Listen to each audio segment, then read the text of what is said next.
മുംബൈ ഇന്ത്യൻസിനെ 30 റൺസിന് പരാജയപ്പെടുത്തിക്കൊണ്ട് Rajasthan Royals semi ഫൈനലിലേക്ക്.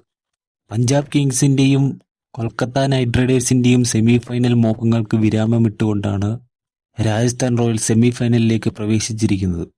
മുംബൈക്കെതിരെ ആദ്യം ബാറ്റ് ചെയ്ത രാജസ്ഥാൻ റോയൽസ് 20 ഓവറിൽ 205 റൺസാണ് നേടിയത്.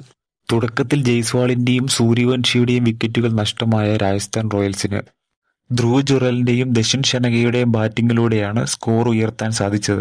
അവസാന നിമിഷം ജോഫ്രെ ആർച്ചറും രവീന്ദ്ര ജഡേജയും മിന്നിത്തിളങ്ങിയോടുകൂടിയാണ് രാജസ്ഥാൻ റോയൽസ് 205 എന്ന ടാർഗറ്റിലെത്തിയത്. 206 റൺസ് എന്ന ടാർഗറ്റ് ലക്ഷ്യമിട്ട് വന്ന മുംബൈ ഇന്ത്യൻസിന് പവർ പ്ലേയിൽ തന്നെ 4 വിക്കറ്റുകളാണ് നഷ്ടമായത്. പിന്നീടിറങ്ങിയ സൂര്യകുമാർ യാദവിന്റെയും വിൽജാക്കിന്റെയും ഹാർദിക് പാണ്ഡ്യയുടെയും പെർഫോമൻസിലൂടെ മുംബൈ വിജയപ്രതീക്ഷ കൊണ്ടുവന്നെങ്കിലും രാജസ്ഥാന്റെ മികച്ച ബോളിംഗ് പ്രകടനത്തിലൂടെ മുംബൈയെ പരാജയപ്പെടുത്തുകയായിരുന്നു. 3 വിക്കറ്റുകൾ നേടിയ ജോഫ്രെ ആർച്ചറാണ് രാജസ്ഥാന് വേണ്ടി മികച്ച ബോളിംഗ് കാഴ്ചവെച്ചത്. ബ്രിജേഷ് ശർമ്മ, നാന്ദ്രെ ബർഗർ, യാഷ് രാജ് എന്നിവർ ഈ 2 വിക്കറ്റ് വീതവും നേടി.